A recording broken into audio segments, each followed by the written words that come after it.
everybody. Can you see me? Can you hear me? Can you hear me? Can you see me? It's Laser. I am outside. I realize the sound is not ideal. Hopefully, talking close to this microphone will make it a little bit easier for you to hear and see me, and a little bit less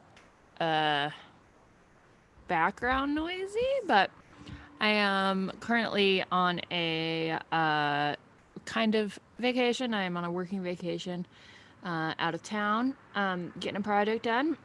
And I wanted to make sure I got this check-in done. This week is going to be a little bit different than usual. I would like to, first of all, say if you have any questions, go ahead and drop those in the chat as soon as possible. Go ahead and let me know who you are, what you're making, how I can help you. If you have something you'd like feedback on, I would love to be able to give you feedback on all of that as soon as possible. So if you've just launched a project and you want feedback on that, if you are about to launch a project and you want to tell me where you are, I will review anything. We have this hour set aside, so as long as there is stuff for me to answer, I will be here. But if there's not stuff for me to answer, I may not. So go ahead and let me know, first of all, who you are and what you make, and where you are in the process of launching your project. I'll talk a little bit about who I am in the midst of this traffic. My name is Laser Melina Weber. I'm a musician, and right now I'm about to launch a very specific project. It's a crowdfunding type project. It's actually a fundraiser, kind of a charity fundraiser. And right now I'm in the process of kind of coming up with the. Let's see, where am I on this Project Lifeline? I'm planning my logistics at the moment. So I've already figured out my mission statement. I've already figured out my goals. I have my website set up, and my audience exists. But right now I'm checking out my logistics, and my next step is going to be promotion. And so today I'm going to talk a little bit about promotion and what you do for promotion when you want to reach outside your community and to press. So that's going to be the presentation aspect of our presentation today. I see we have Fishman Channel in the chat. Hello, can y'all hear me? Okay. Let's see. Oh yeah, I sound good. Looks like we got a couple other people. I'm not seeing any other chat stuff. So if there,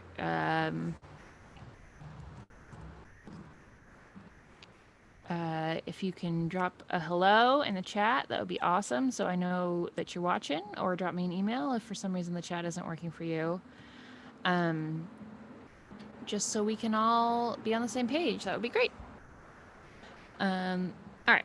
I have only a super brief presentation for you today, because this is kind of where I'm at with my current project. So, like I said, I'm working on a it's a compilation project for a kind of a GoFundMe kind of thing for a charity fundraiser. And I think this project is well situated to do a press campaign instead of just reaching out to my own fans. A lot of the time when you do a crowdfunding campaign, almost 100% of the time, I would say, your own fans are going to be the most important audience that you have. And that's what's amazing about crowdfunding, is that you don't have to worry about gatekeepers. You don't have to be scrambling for press. You don't have to be paying $5,000 for a press campaign. But there are campaigns that work really well for press, and that's for things like that have a really good hook, that have a really good story, that have people involved that have been written about in the press before.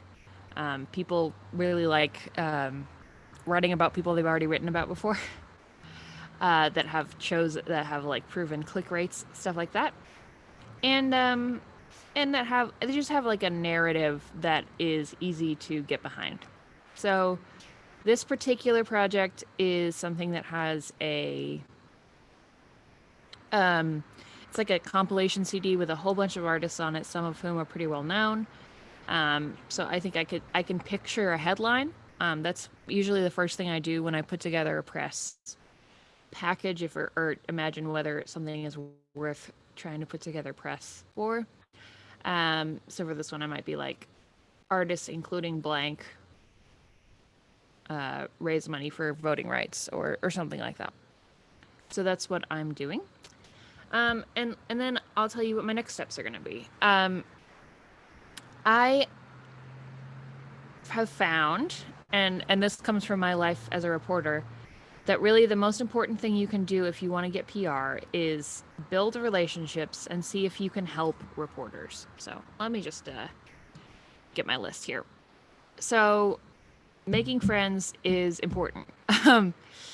And what I mean by this is like anytime that you have even vaguely been mentioned in an article, like your band was playing at a show and you were in a listing, or your art was mentioned in the calendar, or you happen to get tweeted about by any sort of even tiny publication. Go ahead and drop a thank you, and drop a if let me know what kind of stories you're interested in, maybe for the reporter. Just like a nice short email that where you're not asking for anything, so that you can have that relationship building. Also, just kind of participating in the stuff that the publication is interested in. Following the publication on Twitter before you need stuff from them, retweeting what specific reporters are up to, following them and seeing what they're up to. All of that stuff is really, really important, and also kind of great because I've made a lot of really interesting connections that way, following people because they were reporters and then finding out like they are really good writers and they do a lot of really interesting stuff. I think it's all worth it. The next step I would say is very important in press connections is to write short emails. I worked in press, like I said, and the emails that I ignored the most were the ones that were like the most markety, the ones that looked most like mass emails that looked the most like just marketing copy.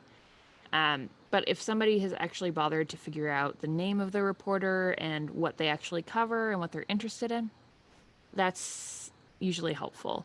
So something like, I saw that you wrote about X artist. We've toured with them before, so I thought you might be interested in our project. It comes out this day. I'm pasting the press release below. And that's the other thing. Contact them one time, include all the information in one email. Because a lot of the times reporters just don't have enough time to follow up with you, to schedule with you. And that's what the press release is for, really. The purpose of a press release from a reporter's perspective is to have every piece of information that they might need in one place.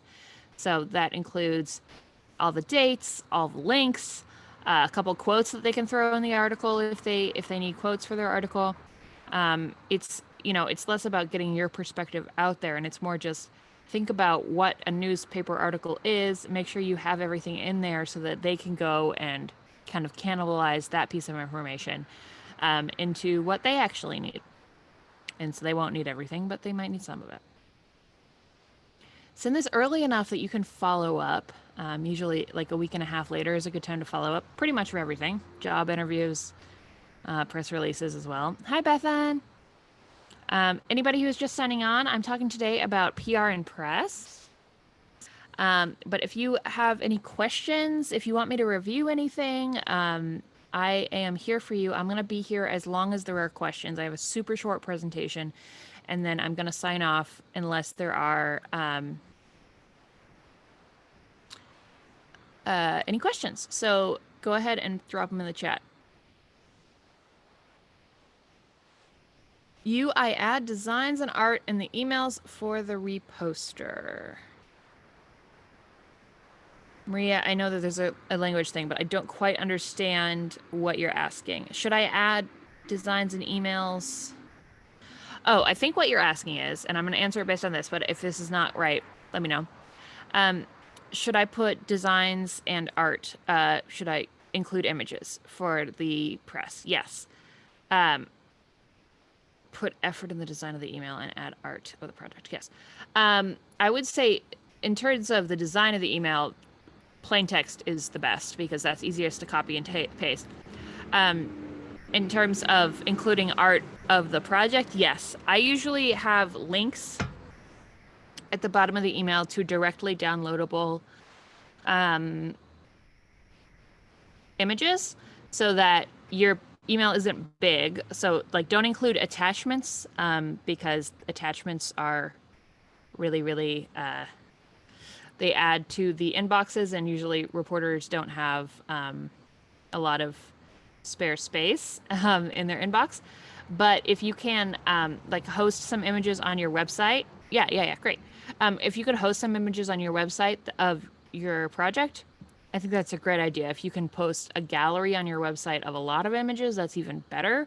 Or on a Google Drive, make sure that it's super easy to access, that everybody has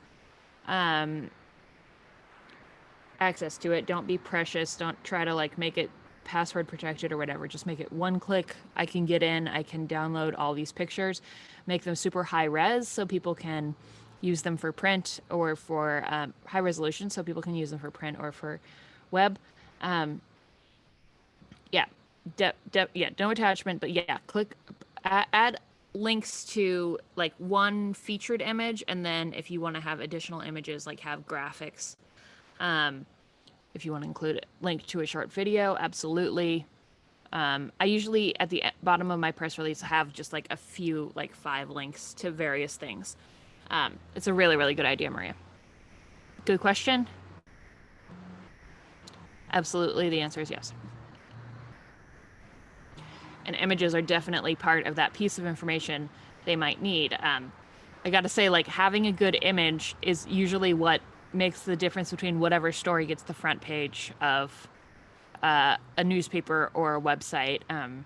Just having that good image is vital because that's what gets clicks. That's what makes a really nice looking publication. So, absolutely, you should have images.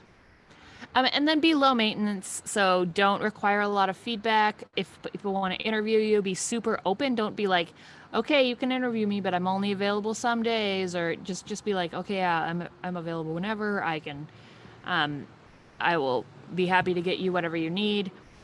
As you probably know, anybody who is a writer is super underpaid and super hardworking. So just really be easy to work with, and that'll help you a lot with press. Um,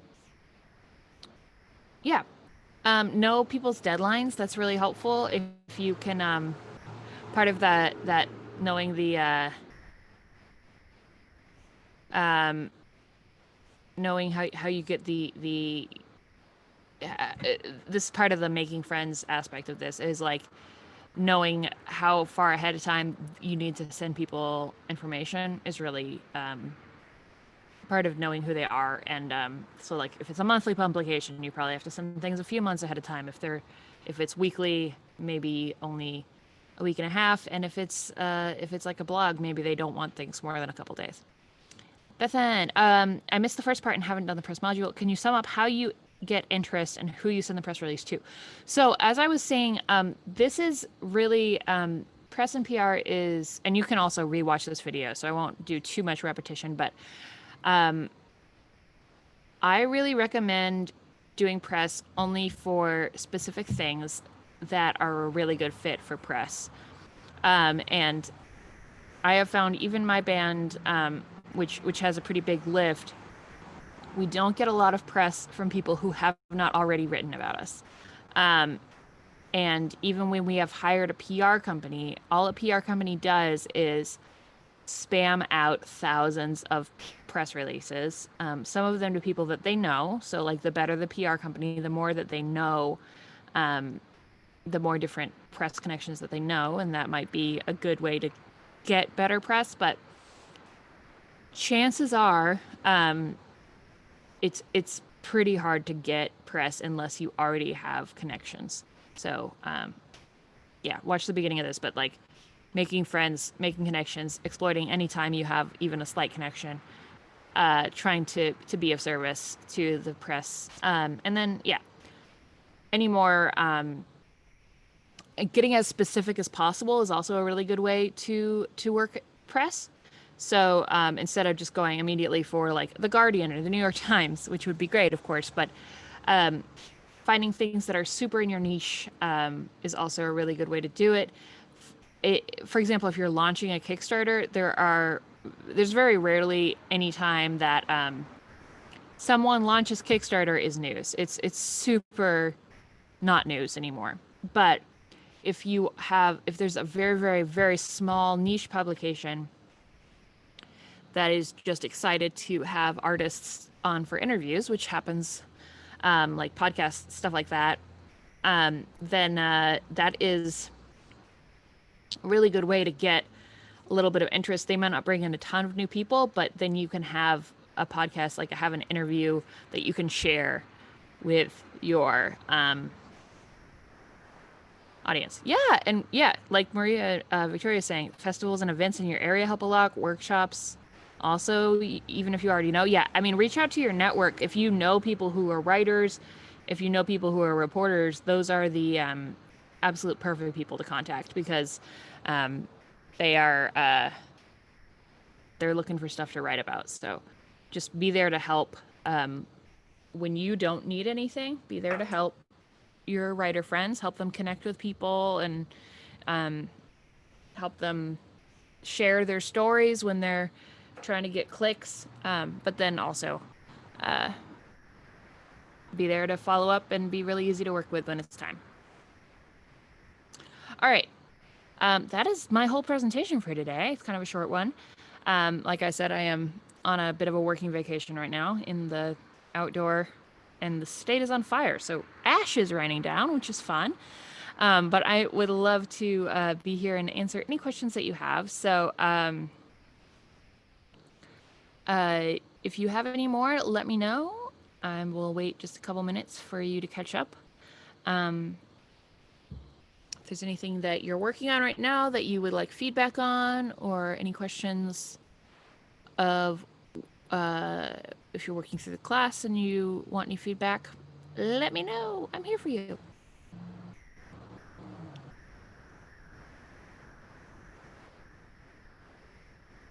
That's a great point, Maria. They are your community that does not know you yet.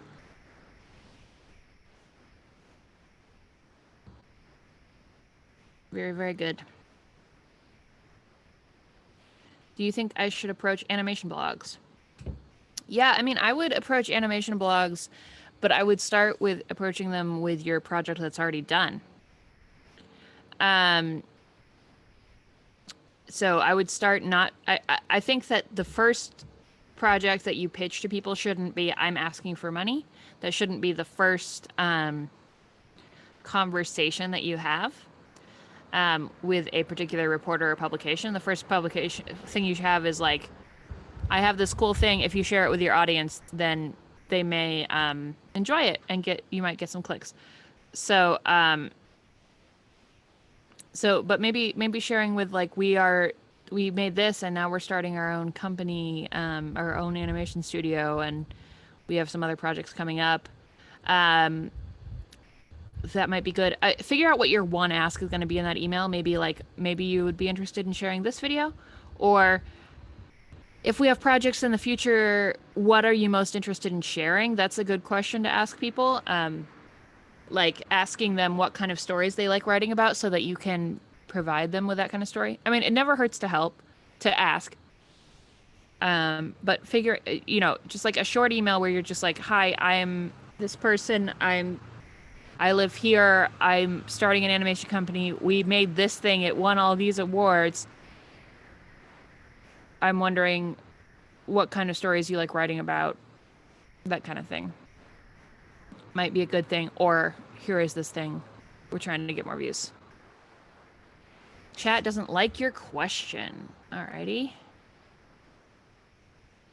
Going to my email. Where is your email? Did you use the email address that's at the top of this page? I do not see an email from you.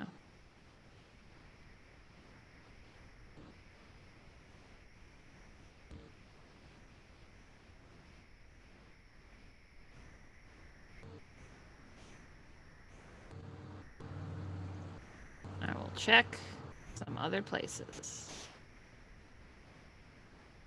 Feel free to resend. There's an email address at the top of this page, Fishman. Okay, Bethan also asks, I want to launch my Kickstarter the last week of September. Is that doable? I am on module 11. Probably, yeah. Let me know what you're up to. I know you sent me an email last week in September. Feels doable to me. If you are you still doing your engagement with your audience? How has that been going? I would love to hear how oh, I could probably stop sharing my screen. How the engagement with your audience has been going. I know you were posting new content, new videos, and I'd love to know how that was going and if you ended up changing your direction, Bethan, and how people are engaging with your art, that kind of thing, because that's making sure that your audience actually cares about the kind of art you want to make is the most important thing before you launch your project. Okay, awesome. Good. That's great. Okay, exploding Bandzoogel's crowdfunding commission-free integrated site.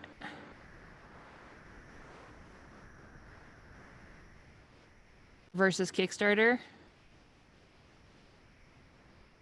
Oh, you're asking about whether you should use Bandzoogle or Kickstarter.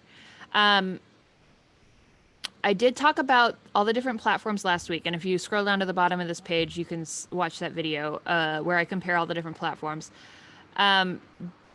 Basically, Bandzoogle's Kickstarter or crowdfunding platform is just a store, like a pre-order store, which is great.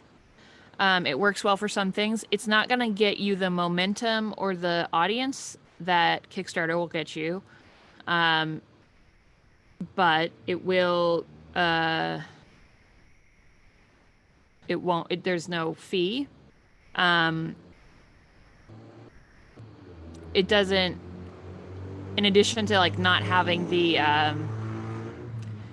an additional audience that Kickstarter will have you, it also, because people don't already have a Bandzoogle account, it may not get your whole audience because people just don't know what that website is. But I think it's great for a first project where you're just trying to get started and you want to see how much you can raise and it doesn't matter what goal you hit. Bandzoogle is probably awesome for that. Yeah. Just you basically have to design some reward packages and then launch some reward packages. That's basically what Bandzoogle is. It's super simple, which is great. It doesn't have the crowdfunding. It's basically a direct to audience thing, right? As well, Kickstarter is more of a we're all going out into the world together. Bandzoogle is just like, hey, my audience, let's do this, person to person. So I would say if you wanted to do Bandzoogle, you would want to be building. You would want to make sure that you have everybody you already need on your mailing list. Although you should probably do that for Kickstarter anyway. Your particular project, if you did all of the work that you need to do on press and prepping your audience and ads and everything, might do better on Kickstarter than it does on Bandzoogle. But if you go on Bandzoogle, you're going to make your money, whereas a Kickstarter might not fund, obviously, if you hadn't done all that work. So that's my answer. Sweet. I'm sorry that the chat wasn't working for you. I don't know what was going on. All right, folks. It looks like that's all the questions. So I am going to stop. Just scrolling up. Animation news sites. I'm scared they might not be interested because we are small. Totally understandable, but Maria, no harm in asking. Even if you're small, that's totally no harm and giving it a shot. Um, yeah. Well, thanks for being here, everybody. I am very happy every time we get to play. Um, I will be back probably next week. We might be changing the format of this slightly to make it more of an accountability kind of thing. So go ahead and think about, yeah, let's do this now. Like, think about what your goal is going to be between now and next week, what you need to get done.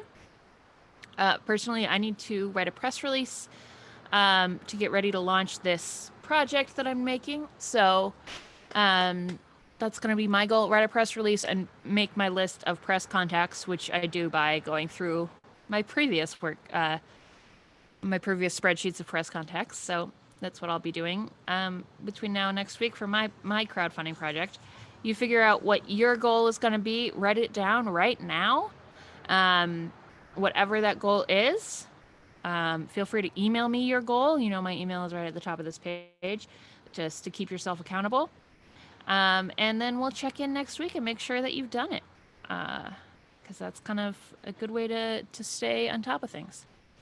And I am going to go get some work done. All right. Thanks, everybody. I'm proud of you. You're doing a great job.